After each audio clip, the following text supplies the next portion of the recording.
السلام عليكم ورحمة الله وبركاته. كل وعنا وناقصين ملك استديون كتوجتان ومركلي برنامجنا عافمادك موضوعنا ayaa waxa ku saabsan yahay geedka loo yaqaan moringa oo waayida dambe dadka Soomaalida aad u isticmaalayeen balse marka laga hadlayo geedka moringa waa mid la soo isticmaalayay muddooyin qarniyo ah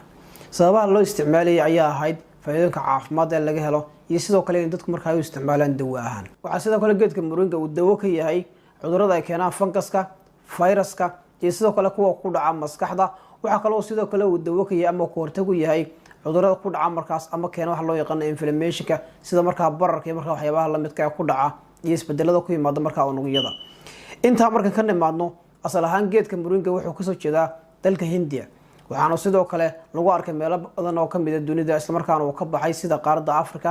Asia iyo sidoo kale wadamo dhaca koonfurta Mareykanka inta marka laga yimaado geedka moringa wuxuu leeyahay waxa loo yaqaan side effect oo ah saameyn taban taas markaa aan badnayn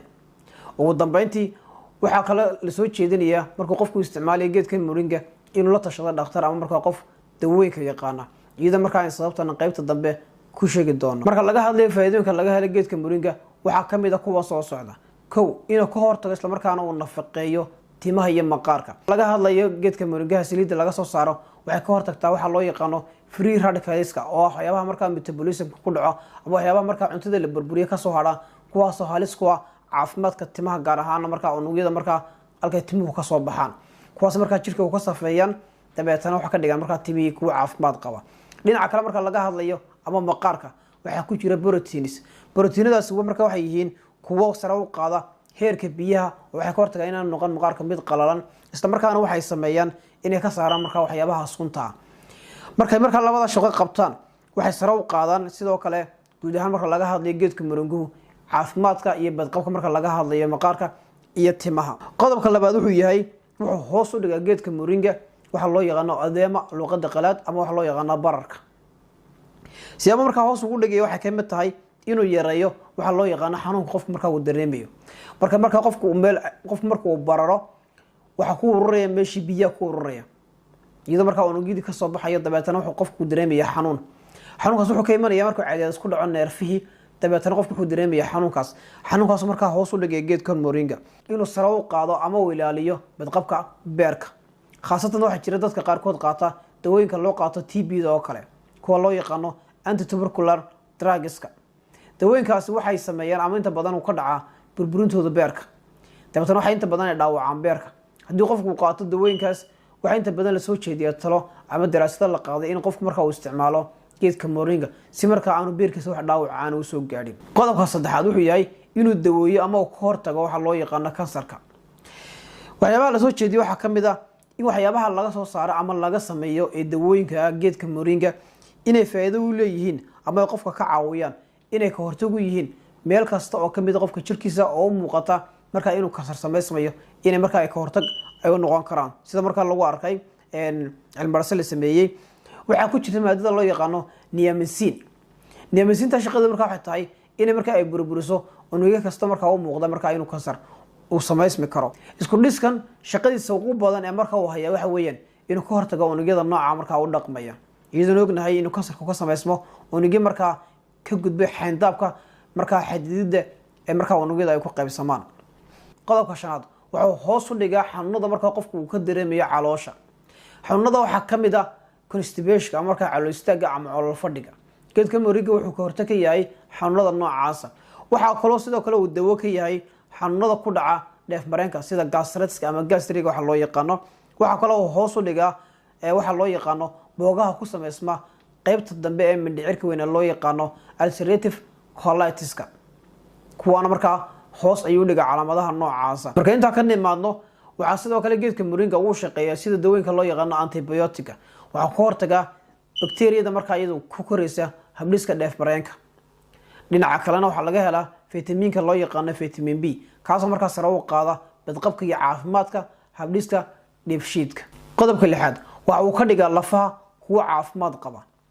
marka laga hadlayo geedka moringa sidoo sheegnay waxa ku jira minerals proteins iyo vitamins moringa marka laga hadlayo waxa ku jira calcium iyo phosphorus kuwani waxay marka joogteen isla markaana ay sare u qaadaan qarada iyo caafimaadka lafaha dhinaca kalena marka laga hadlayo waxay ka hortagaan waxa loo yaqaan inflammation-ka ay ka hortagayaan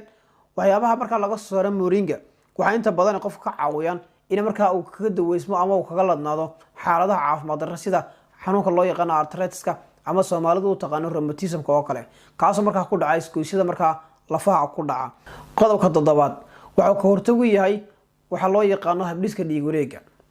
Marka laga hadlayo geedka moringa waa mid awood xooggan leh waxaana ku jira maadooyinka loo yaqaano antioxidants. waxay sidoo kale ay moringa iyo waxyaabahaas laga soo saarayo marka ay faa'iido yihiin in wadnaha ay ka ilaaliyaan ama ka difaacaan dhaawacyada markaa soo gaaraya. iyo sidoo kale inay ka dhigaan sida lagu arkay marka daraasado la qaaday kuwa markaa sare u qaadaya ama joogteynaya caafimaadka wadnaha. 8 waxa qofka ka caawiya ama uu ka saacidaa inuu markaa uu si dhaqso ah u bogsado.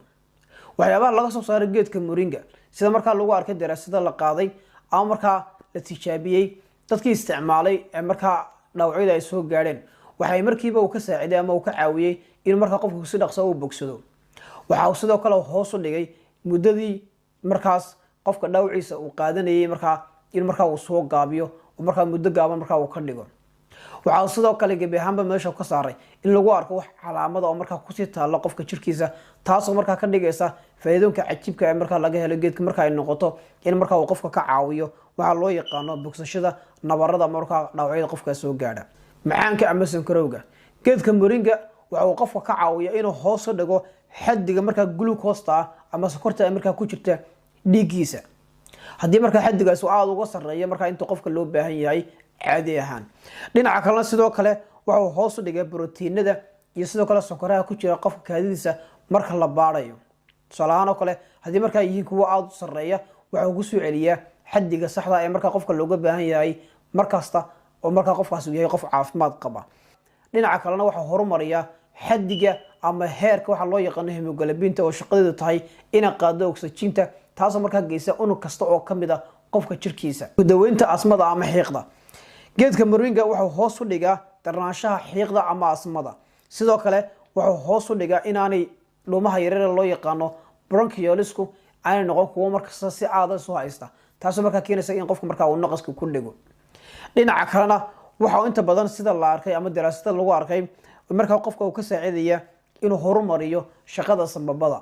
oo wuxuu ka dhigay sababadii kuwa markaa si wanaagsan u shaqeeya caafimaadka kaliya. qaadashada geedka moringa inta badan dadka qaata waxa la arkay inaanay ku samaysmin dhagaxanta markaa kaliyo taasina markaa waxa kamid tahay mid kamid ah faa'iidooyinka geedka moringa iyo markaa waxyaabaha laga soo saaro ay ka hortagga ugu yihiin dadka markaa leh dhagaxanta kaliya.